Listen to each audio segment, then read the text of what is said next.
안녕하세요. 사랑하는 형제자매 여러분. 하나님의 평화와 사랑, 자비가 지금 여러분의 삶과 가정 위에 임하길 바랍니다. 아멘. 우리는 함께 여기서 하나님을 찾고 있습니다. 저는 여러분을 위해 기도하고 싶습니다. 형제자매 여러분, 저는 여기서 말씀을 묵상하고 있었는데 하나님께서 제게 과거를 떠올리게 하셨습니다. 저는 하나님께서 저에게 주신 부르심에 순종하고 싶었던 때를 기억합니다. 하나님께서는 저를 목사로 부르셨고 많은 사람들을 그분께로 인도할 것이라고 말씀하셨습니다. 여러분도 그중 하나입니다. 저는 믿습니다. 우리가 여기 인터넷에서 하고 있는 이 일이 하나님께서 저에게 주신 예언의 성취라고 믿습니다. 하지만 형제자매 여러분, 하나님께서는 제가 부모님 집을 떠나지 못하게 하셨습니다. 오랜 세월 동안 저는 하나님의 부르심에 순종하지 못했습니다. 저는 종종 좌절했는데 왜냐하면 빨리 하나님의 일을 하고 싶었기 때문입니다. 그러나 형제자매 여러분, 하나님께서는 저에게 소중한 교훈을 가르쳐 주셨습니다. 때로는 우리가 있는 곳에 그대로 머무르며 그곳에서 빛이 되어야 한다는 것입니다. 여러분이 있는 그곳에서 말입니다. 많은 사람들이 이렇게 생각합니다. 나는 새로운 일을 해야 해. 나는 지금 있는 곳에서 벗어나야 해. 왜냐하면 여기는 오염된 환경이고 내가 성장하고 번영하며 하나님께 가까워지는 데 도움이 되지 않는 곳이야. 하지만 제가 여러분께 말씀드리고 싶은 것이 있습니다. 예수님께서는 요한복음 17장에서 우리를 위해 이렇게 기도하셨습니다. 아버지, 내가 그들을 세상에서 데려가 달라고 구하는 것이 아니라 그들을 악에서 지켜주시기를 구합니다. 아멘. 형제자매 여러분, 저는 이 말씀이 여러분을 위한 것이라고 믿습니다. 많은 때 우리는 세상에서 벗어나고 싶어 합니다. 우리는 새로운 일을 하고 싶어 합니다. 형제자매 여러분, 주말마다 여행을 가고 싶어 하는 사람들이 얼마나 많습니까?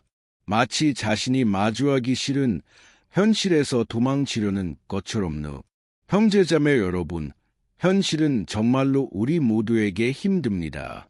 그러나 우리가 예수님께서 주시는 진정한 평화를 가질 때 모든 것이 변합니다. 모든 것이 달라집니다.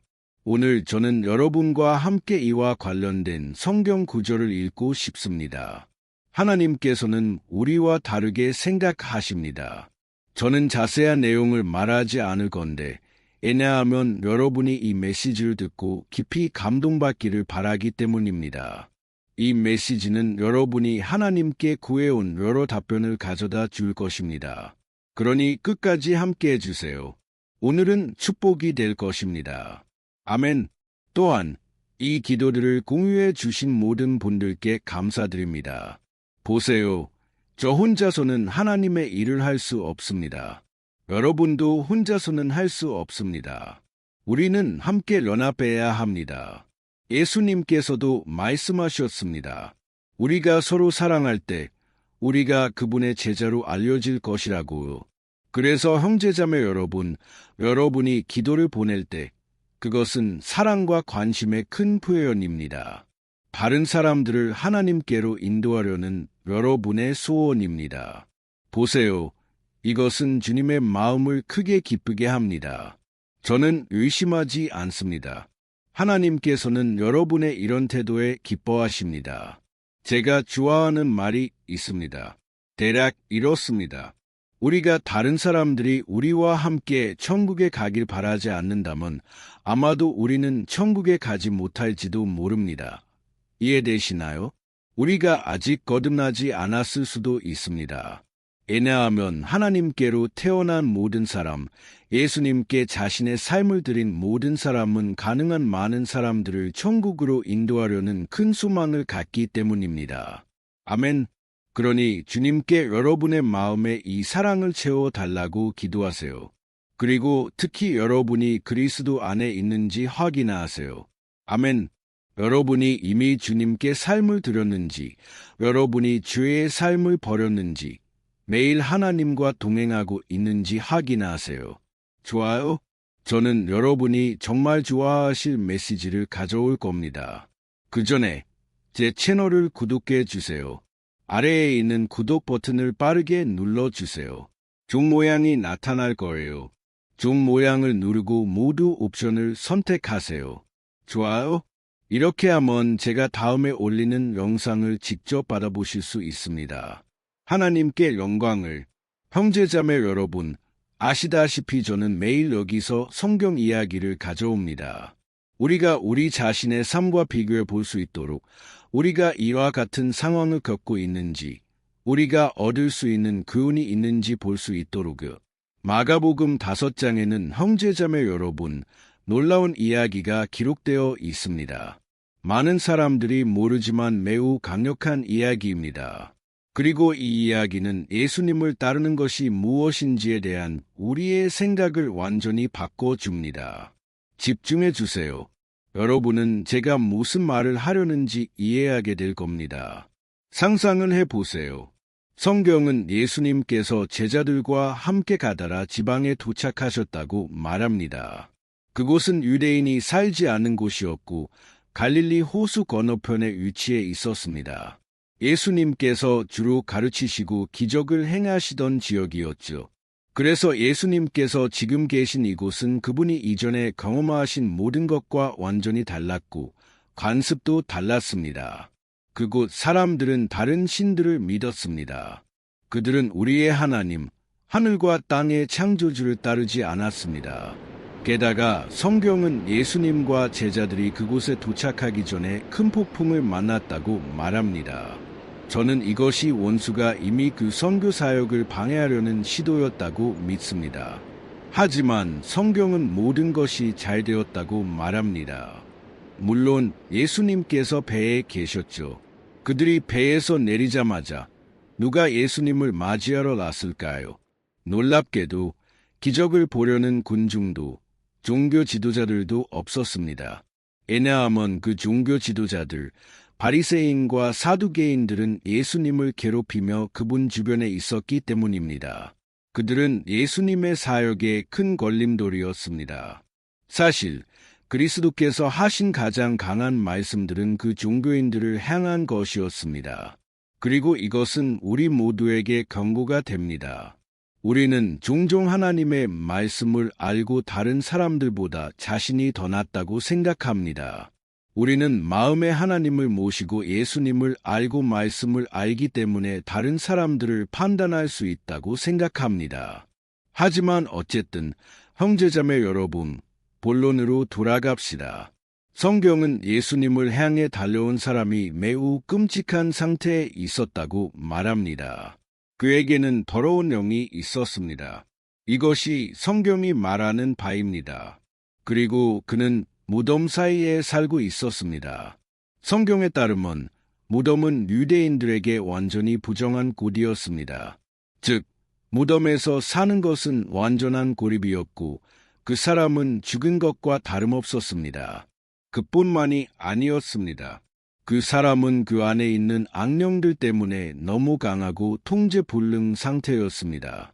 그래서 성경은 사람들이 그를 쇠사슬과 족쇄로 묶으려 했지만 그는 모든 것을 부수었다고 말합니다. 마가복음은 그가 밤낮으로 무덤과 산들 사이를 돌아다니며 소리치고 돌로 자신을 해쳤다고 말합니다. 게다가 그는 옷을 입지 않고 완전히 벗은 채로 다녔습니다. 악령들에 완전히 사로잡히고 괴롭힘을 당한 상태였죠. 아무도 그에게 가까이 가려 하지 않았습니다. 즉, 그에게는 해결책이 없었습니다. 그는 바닥을 치고 있었죠. 하지만 그 사람이 멀리서 예수님을 보았을 때 예기치 않은 일이 일어났습니다. 그는 달려와 예수님 앞에 무릎을 꿇었습니다. 그리고 그들 사이의 대화는 매우 흥미롭습니다. 예수님께서 그 영의 이름을 물으셨고 그 대답은 소름 끼치는 것이었습니다. 그는 이렇게 말했습니다. 내 이름은 군대 레기온이니 우리는 많기 때문이니이다. 형제자매 여러분, 로마 군대는 수천 명의 군인으로 구성되어 있었습니다. 즉, 그 사람 안에는 수천의 악령들이 있었던 거죠. 여러분은 그가 얼마나 고통받고 있었을지 상상할 수 있습니다. 그리고 예수님께서는 큰 권위로 그 영들에게 나가라고 명령하셨습니다. 하지만 여기 흥미로운 세부사항이 있습니다. 악령들은 그 지역에서 쫓겨나지 않고 근처에 있던 돼지떼에 들어가게 해달라고 요청했습니다. 맞습니다. 유대인들에게 부정한 동물로 여겨졌던 돼지들입니다. 그리고 무슨 일이 일어났을까요? 학자들은 약 2,000마리의 돼지들이 바다로 뛰어들어 죽었다고 말합니다. 그들은 괴로워하다가 익사한 것입니다. 이제 상상해 보세요. 사람들의 반응을 그 돼지들의 주인들은 어떻게 느꼈을까요? 그들은 겁에 질리고 화가 나서 예수님을 죽이려 했습니다. 하지만 동시에 모든 사람들이 무슨 일이 일어났는지 보러 왔을 때 그들은 그 사람을 보았습니다. 그 모든 삶이 파괴되었던, 모두가 알고 있던 그 사람을 작은 마을에 사는 사람들은 알 겁니다. 광장에 항상 있는 그 거지, 그 미친 사람, 아무도 관심을 주지 않는 그 사람을 형제자매 여러분, 갑자기 그 사람은 완전히 변해 있었습니다. 그 변화는 너무나 극적이고 눈에 띄어서 사람들이 기뻐하기는커녕 오히려 두려워했습니다. 예수님의 능력에 대한 두려움, 재정적 손실에 대한 두려움, 그 돼지들이 죽었으니까요. 예수님께서 그렇게 하신 것은 아니지만 사람들은 알 수 없는 것에 대해 두려워했습니다. 그리고 그들은 예수님께 그 지역을 떠나 달라고 요청했습니다. 형제자매 여러분, 얼마나 슬픈 일입니까? 저는 여기서 생각해 봅니다. 그들은 유일한 구원의 문, 유일한 자유의 기회, 그들이 변할 수 있는 유일한 기회를 거절하고 있었습니다. 하지만 이야기는 계속됩니다. 그리고 무슨 일이 일어났을까요? 그 해방받은 사람은 즉시 예수님께 자기를 데려가 달라고 요청했습니다. 즉, 그는 감사와 평화로 가득 차 있었습니다. 그리고 그는 논리적이고 정상적인 요청을 했습니다. 저도 그런 요청을 했을 겁니다. 그는 말했습니다. 주님, 나를 데리고 가주세요. 주님께서 가시는 곳에 나도 있기를 원합니다. 하지만 예수님께서는 그에게 이렇게 말씀하셨습니다. 마가복음 5장 19절에 이렇게 쓰여 있습니다. 예수께서는 허락하지 아니하시고 이르시되 내 집과 내 친척들에게 돌아가서 주께서 내게 어떻게 큰 일을 행하사 너를 불쌍히 여기셨는가를 말하라 하시니 할렐루야. 형제자매 여러분, 예수님께서는 이렇게 말씀하셨습니다. 보라, 나는 너를 데리고 가지 않겠다. 너는 베드로, 야고보, 요한과 다른 제자들과 같지 않을 것이다. 내가 너에게 주는 것은 특별한 사명이다. 내 집으로 돌아가라. 내 가족에게 돌아가서 하나님께서 내게 행하신 큰 일과 그분이 어떻게 자비를 베셨는지를 말하라. 아멘. 하지만 여기서 질문이 생깁니다. 예수님께서는 그에게 베드로, 야고보, 요한과 다른 제자들에게 하신 것과 같은 일을 하지 않으셨을까요? 형제자매 여러분, 예수님께서는 실제로 그 사람이 바로 그 복잡한 사람들 가운데서 그의 증언을 하기를 원하셨습니다. 예수님을 원하지 않던 그 사람들 가운데서요. 형제자매 여러분, 제가 여러분께 말씀드리고 싶은 것이 있습니다. 가장 어려운 것은 가족을 다루는 것입니다. 왜냐하면 가족은 우리가 가장 사랑하고 가장 잘되기를 바라는 사람들이지만 종종 그들은 우리가 가는 길을 가고 싶어 하지 않기 때문입니다. 저는 새 신자였을 때 하나님의 임재를 많이 느꼈습니다. 하나님께서 저를 그분의 영광으로 채우시고 제가 울기 시작할 때 저는 한 번도 느껴보지 못한 평화를 느꼈습니다. 마약이나 이 세상 어떤 것에서도 느끼지 못한 평화였습니다. 그리고 기도 중에 저는 이렇게 말했습니다. 하나님, 우리 집 사람들도 제가 느끼는 것을 느끼게 해주세요. 하나님, 제 사촌들, 삼들, 모든 친척들이 지금 제가 느끼는 이 느낌, 주님의 임재를 느끼길 원합니다. 하지만 형제자매 여러분, 삶은 항상 그렇지 않습니다. 왜냐하면 하나님께서는 친절하시고 사랑이 많으시며 사람들의 자유의지를 존중하시기 때문입니다. 그래서 하나님께서는 누군가를 만질 적절한 때를 아십니다.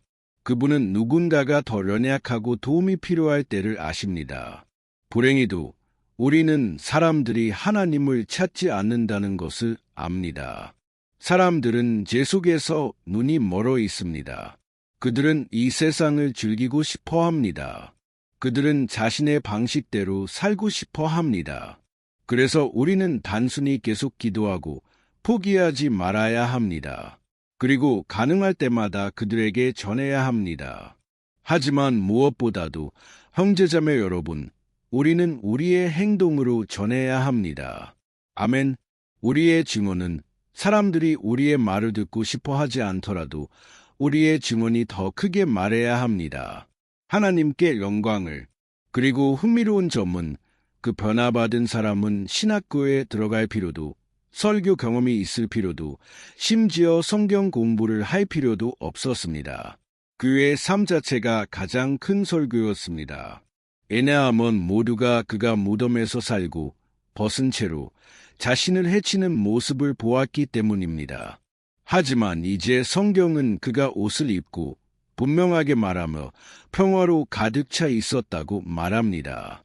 형제자매 여러분, 예수님께서 우리 삶에 들어오실 때 우리가 같은 상태로 계속 있을 수 없습니다.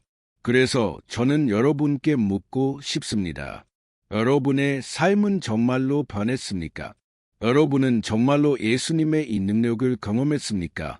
아니면 단순히 교회에 다니거나 종교를 바꾸었을 뿐 이것이 여러분의 삶에 영향을 주지 않았습니까? 여기에 여러분을 위한 질문이 있습니다. 가능하다면 댓글에 하나님께서 여러분의 삶에 행하신 일을 써주세요. 하지만 형제자매 여러분, 제가 이 메시지를 녹음하면서 마음에 느낀 것은 많은 사람들이 자신의 현실에서 도망치고 싶어 한다는 것입니다. 많은 사람들이 집을 떠나고 싶어 합니다. 많은 사람들이 계속 여행을 다니며 보기 싫은 것에서 도망치려 합니다. 종종 여러분은 다른 사람들을 보고 이렇게 생각합니다. 다른 가족들은 다 더 구조화되어 있고 더 행복해 보인다. 형제자매 여러분, 아무도 집안의 마음속의 현실을 알지 못합니다. 오직 하나님만이 아십니다. 그래서 형제자매 여러분, 제가 예수님께서 제 삶에 들어오신 이후로 하나님께서 가르쳐 주신 한 가지가 있습니다. 빛은 좋은 것과 나쁜 것을 모두 드러낸다는 것입니다. 여러분이 화장실에 있을 때 불을 켜고 거울을 보면 무엇을 봅니까? 얼굴에 있는 점, 여드름을 봅니다. 구멍이나 여러분이 좋아하지 않는 무엇인가를 봅니다. 하지만 불을 끄면 여러분은 더 나아 보입니다. 하지만 여러분은 단순히 위장하고 있는 것입니다. 그래서 예수님께서 들어오시고 빛이 여러분의 삶에 들어올 때 여러분은 여러분이 좋아하지 않는 것들을 보기 시작합니다. 하지만 이것을 보는 것은 중요합니다. 여러분이 회개하고 삶을 바꾸기로 결심할 수 있도록요. 여러분이 세상에 있을 때는 여러분이 하는 잘못된 것들을 보지 못했고 그런 것들을 부끄러워하지 않았습니다. 그래서 여러분이 구원받았다는 가장 큰 표시 중 하나는 여러분이 더 이상 여러분이 행하는 것들, 이제는 죄라고 알고 있는 것들을 자랑하지 않는다는 것입니다. 여러분은 진정으로 회개해야 합니다. 그리고 여러분이 해방받을 때 여러분은 예수님의 살아있는 편지가 됩니다. 이것이 하나님의 말씀이 말하는 바입니다. 그리고 이 편지는 모든 사람이 읽어야 합니다. 즉, 모든 사람이 여러분을 보고 여러분이 다르다는 것을 알아야 합니다. 그래서 예수님을 따르고 싶어 하면서도 여러분의 이 생활 방식을 계속하는 것은 소용이 없습니다. 이것은 빛의 증언이 되지 않을 것입니다. 사람들은 여러분을 보고 여러분이 고난을 겪고 있더라도 흔들리지 않는 믿음을 보아야 합니다. 그들은 여러분이 광야 중간에 있더라도 하나님의 말씀을 들어야 합니다. 그리고 제가 여러분께 한 이 메시지는 저에게 매우 강력한 의미가 있습니다. 왜냐하면 저는 제 사촌을 통해 회심했기 때문입니다. 그리고 이 사촌은 제가 청소년이었을 때, 젊었을 때 밤새도록 온갖 나쁜 일을 함께했던 사람이었습니다. 하지만 그가 회심했을 때 저는 그가 의 삶을 바꾸었는지 알고 싶었습니다. 저는 그에게 무슨 일이 일어났는지 알고 싶었습니다. 왜냐하면 저는 그의 전을 알고 있었고 이제 후를 보고 있었기 때문입니다. 그리고 그것은 저에게 깊은 영향을 주었습니다. 그의 증언은 하나님께서 저를 만나시는 데 사용하신 것이었습니다. 아멘. 그러니 여러분이 있는 곳에서 떠나지 마세요. 성령님께서 여러분에게 방향을 주시지 않는 한 그곳에 머무르세요. 하나님께서 여러분을 사용하실 겁니다. 여러분이 어디에 있든 그분의 빛을 반사하는 사람이 되길 바랍니다. 여러분의 집, 가족, 직장에서요. 이것들은 여러분의 사명에 대한 장애물이 아닙니다. 사실 이것들은 오늘 하나님께서 여러분에게 주신 바로 그 선교지일 수 있습니다. 여러분이 보지 못하는 동안 말입니다. 여러분의 사명은 정확히 여러분이 있는 곳에 있을 수 있습니다. 그러니 하나님께서 여러분을 심으신 곳에서 꼭 비우세요. 할렐루야, 형제자매 여러분, 이제 기도합시다. 보세요, 여러분이 이 메시지를 이해하셨기를 바랍니다. 저는 하나님께서 여러분의 마음에 강하게 말씀하셨다고 믿습니다. 그러니 댓글에 오늘 하나님께서 나에게 말씀하셨습니다. 라고 써주세요. 아멘. 이것은 다른 사람들도 이 말씀을 듣도록 격려할 것입니다. 이제 눈을 감으세요. 저는 여러분을 위해 간절히 기도하고 싶습니다. 그리고 저는 하나님께서 이미 시작하신 이 일을 계속하실 것이라고 믿습니다. 여러분이 여기 있다는 사실만으로도 하나님께서 여러분의 삶의 일을 하고 계신다는 분명한 신호입니다. 그러니 눈을 감고 기도합시다. 할렐루야, 주님, 나의 하나님, 나의 아버지, 우리는 감사드립니다. 주님은 선하시고 주님의 자비는 영원히 지속됩니다. 오늘 이 말씀이 우리에게 말씀하셨으니 감사합니다. 이 가르침을 주셔서 감사합니다. 아버지, 저는 이것이 우리를 위한 계시, 주님의 인도하심이라고 믿습니다. 아버지, 우리는 얼마나 자랐습니까? 우리는 우리 가족에 대해 불평하고 그들을 위해 소망이 없다고 생각합니다. 그러나 주님께서 우리를 보시고 우리의 역사를 바꾸셨다면 아버지, 주님께는 불가능한 것이 없습니다. 오 주님, 우리의 이기심, 믿음의 부족, 인내심의 부족을 용서해 주세요. 예수님의 보혈로 우리를 씻어 주시고 우리의 마음과 영혼을 정결하게 해주세요. 우리가 어디를 가든 좋은 증인이 되도록 도와주세요. 우리가 거룩하게